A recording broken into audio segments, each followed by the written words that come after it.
Baik, assalamualaikum warahmatullahi wabarakatuh. Akhirnya kita bertemu kembali dengan Bapak Rohiman di pelajaran bahasa Indonesia untuk pertemuan terakhir kita di bab ini, yaitu di bab kedua untuk pertemuan yang keempat.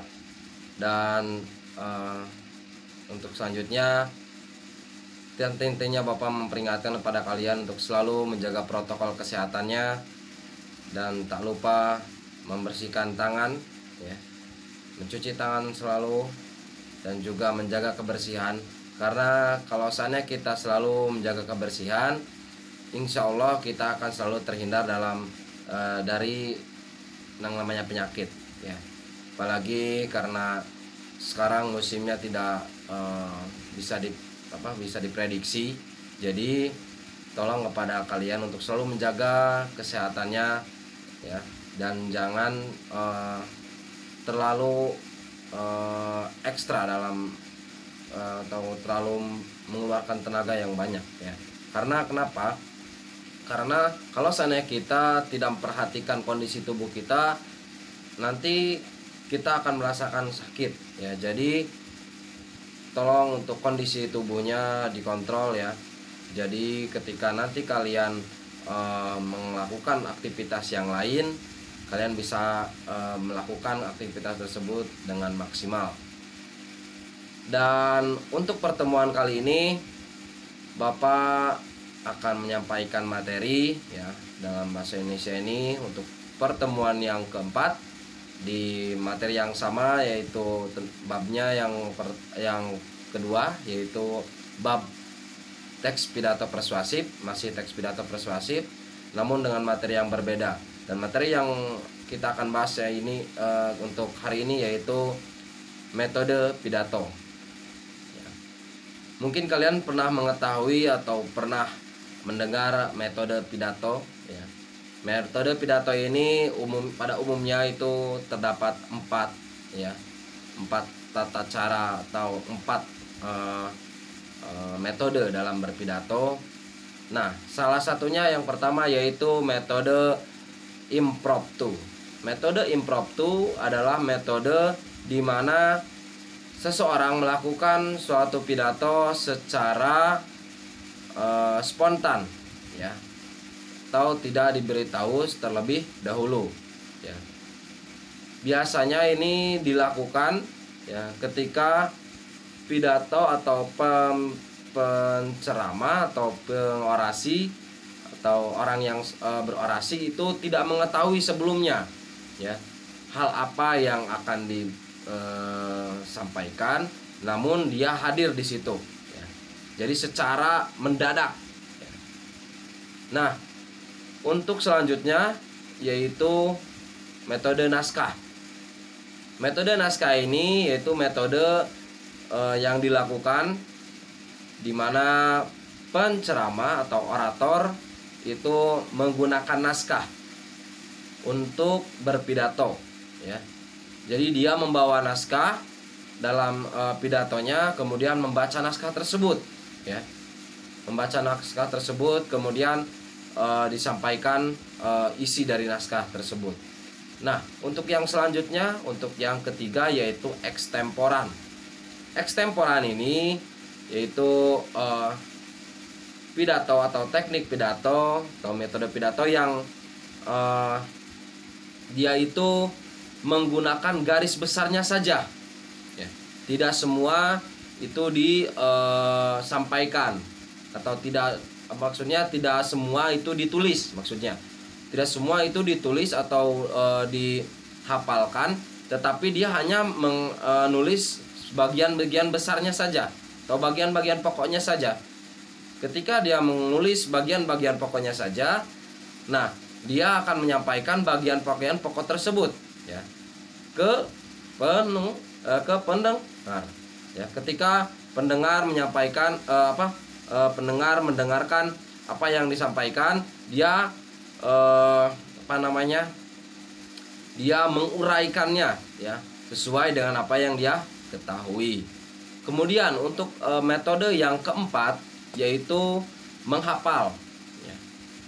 Untuk metode yang keempat ini metode yang digunakan di mana orator menghafal seluruh naskah yang telah dibuatnya, kemudian disampaikan dengan lantang ya, dan juga dengan dengan fasih. Karena kenapa?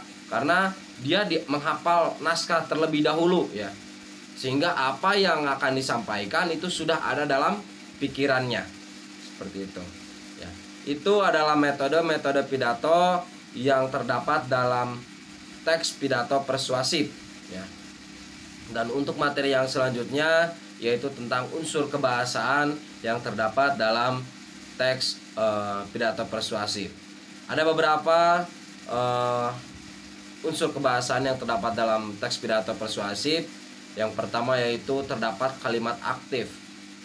Kalimat aktif merupakan kalimat yang subjeknya melakukan kegiatan atau aktivitas ataupun pekerjaan tertentu ya.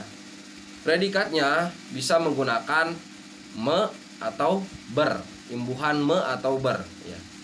Itu menggunakan prefiks ya. Menggunakan prefiks me atau ber ya.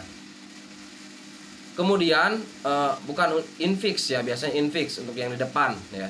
Untuk di depan itu me atau ber. Kemudian untuk yang selanjutnya itu memiliki kalimat dalam kalimat aktif itu terdapat kalimat intransitif dan transitif ya. Untuk kalimat transitif, aktif transitif itu kalimat yang merupakan predikatnya itu memerlukan suatu objek ya. Contohnya yaitu menggunting kertas. Tidak hanya menggunting ya. Kalau seandainya hanya kata menggunting itu akan menggantung ya. Apa yang akan diguntingnya maksudnya seperti itu.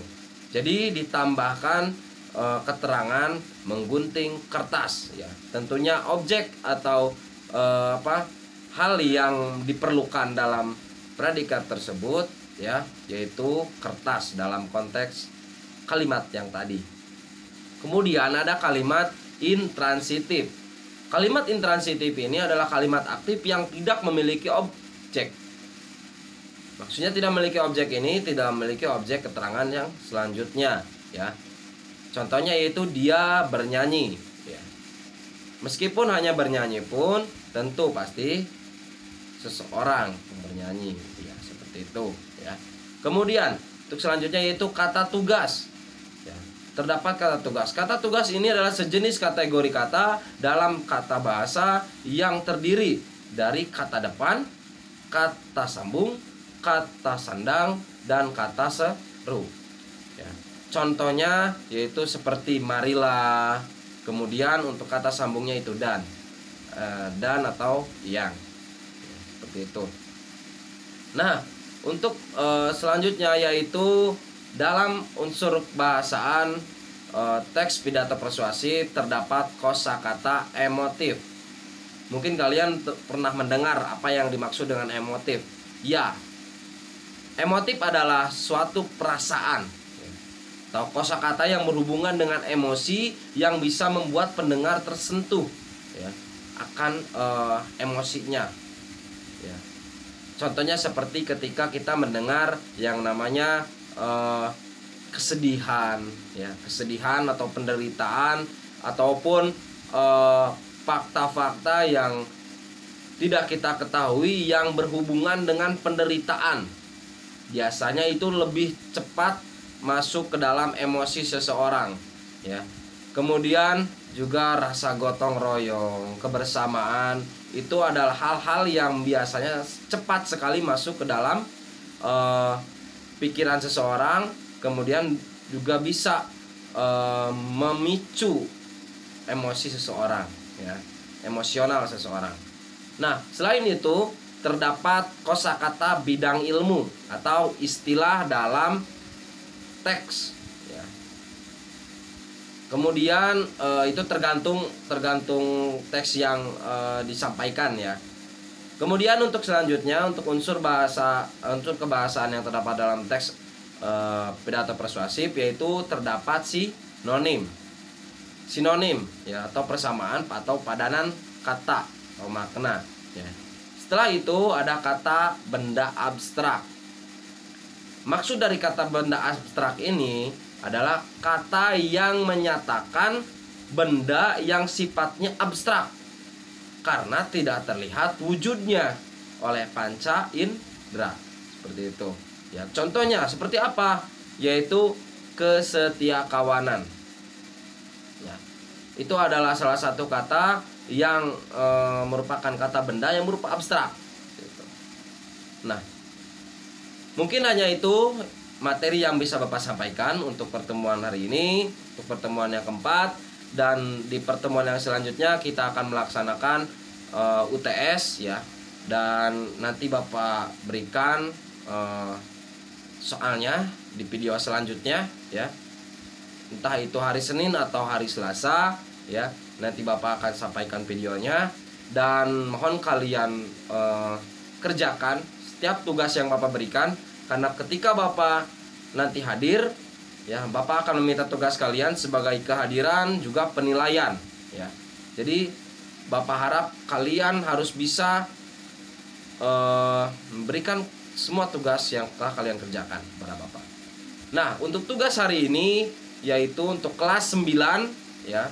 Untuk materi kelas 9 untuk hari ini yaitu buatlah teks pidato yang berjudul tentang kebersihan ya, di lingkungan kalian ya, dengan memperhatikan struktur dan kebahasaan dari teks pidato persuasif ya, bersama kelompok kalian ya. Jadi kalian kerjakan teks pidato tersebut, silakan kalian buat ya dengan bertemakan kebersihan. Dan Bapak akhiri perjumpaan kali ini. Mohon maaf bila ada kata-kata yang kurang berkenan, baik ucapan ataupun perilaku Bapak. Baik, wassalamualaikum warahmatullahi wabarakatuh.